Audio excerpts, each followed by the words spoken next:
Okay, so I moved a few things on my desk, and if you honestly think that means that I put them away in their proper place, then you have no idea how busy I am right now.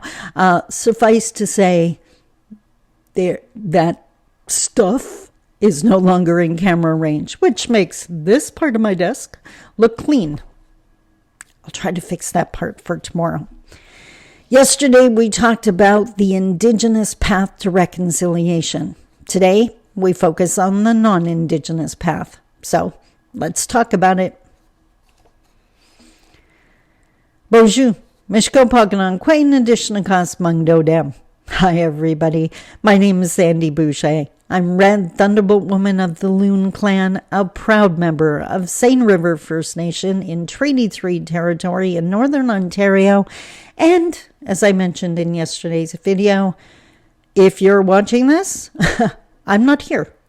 This is a figment of your imagination. Now, I'm shooting this ahead of time because I'm on a road trip. I actually have 2 amazing events to do in Southern Ontario.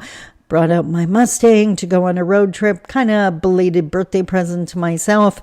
I want to introduce the Mustang to the 400 series highways. Anyone who's done them will know what that means.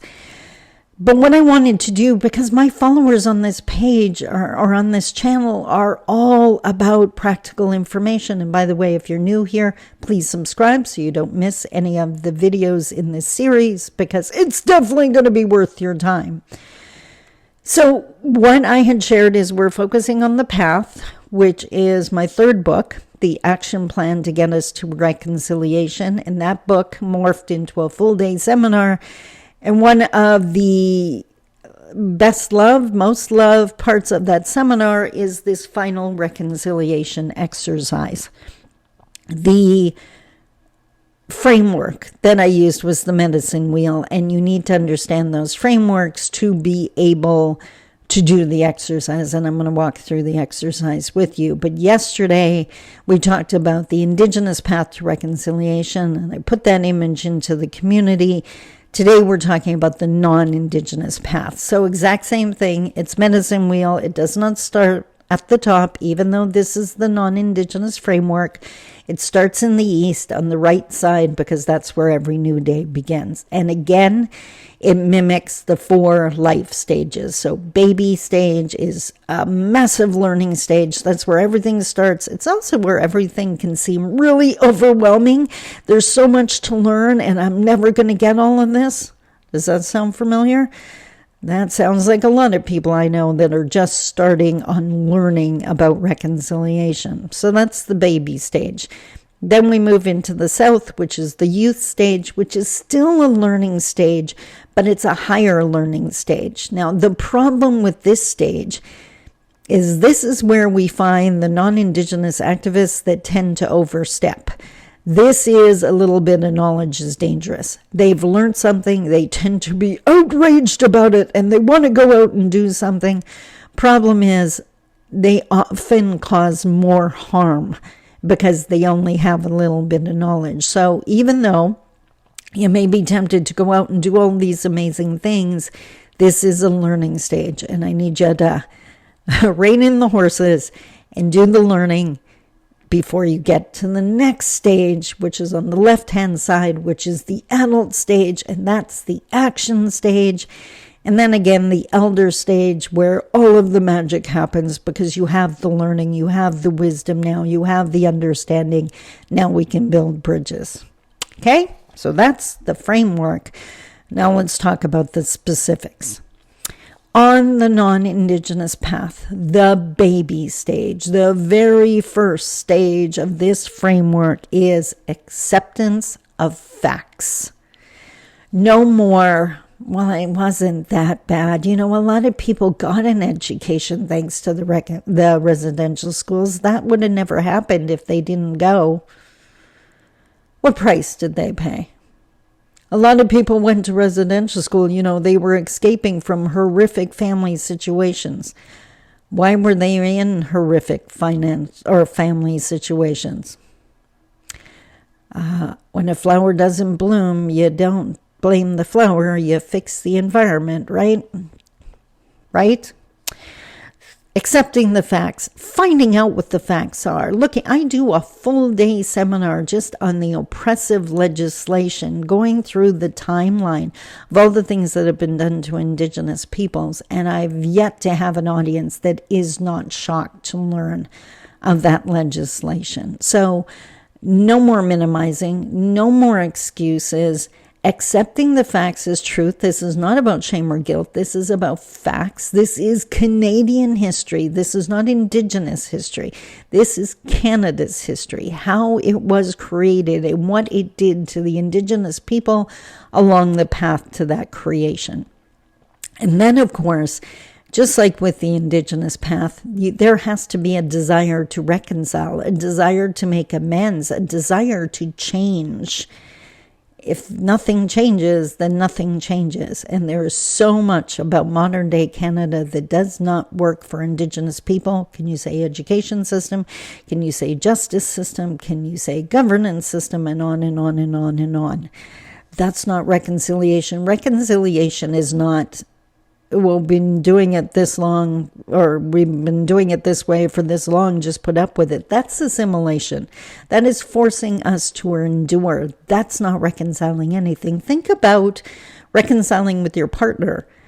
If you've done something that caused harm and you minimize it, you don't want to change, and because of that you keep causing harm, have you reconciled with your partner?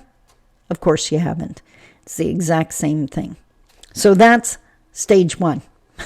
And it's huge. On the Indigenous path, stage one was healing, also huge. No one said these paths were going to be easy. It's just how we get to reconciliation. Stage two, the youth stage, the higher learning stage. Kind of like the Indigenous path, you got to unpack the suitcase. For non-Indigenous people, this is recognizing your privilege.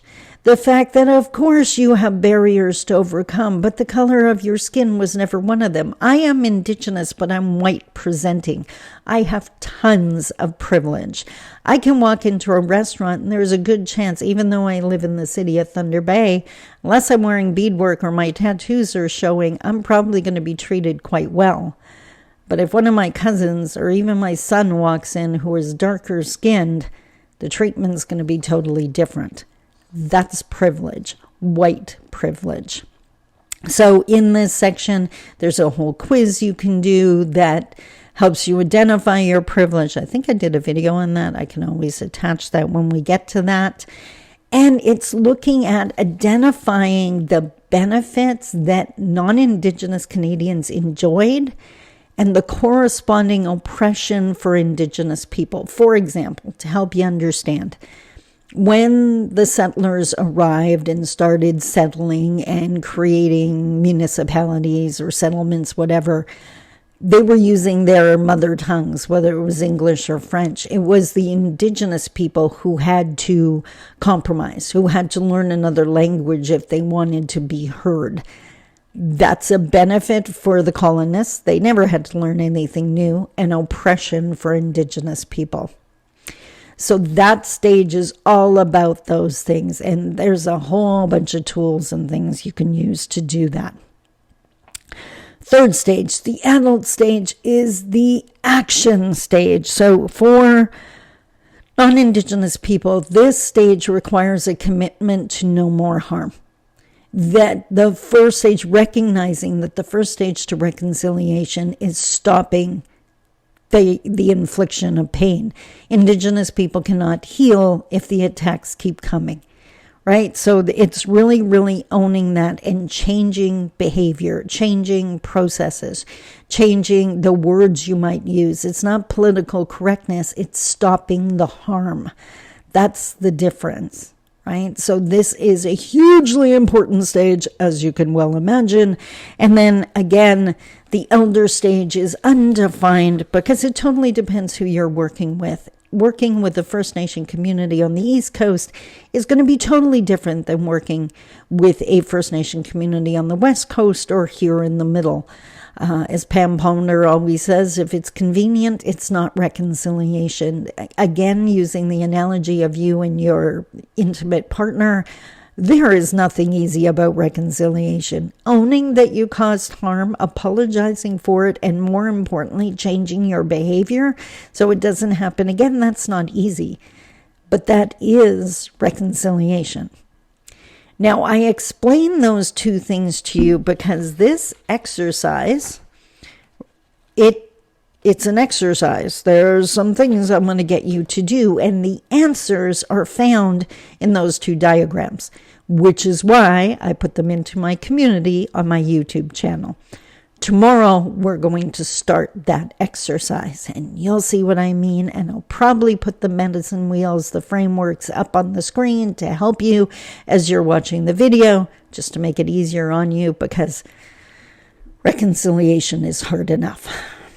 Does that make sense? Do these frameworks make sense to you? I hope so. Until tomorrow, I love you. Take care. Bye-bye.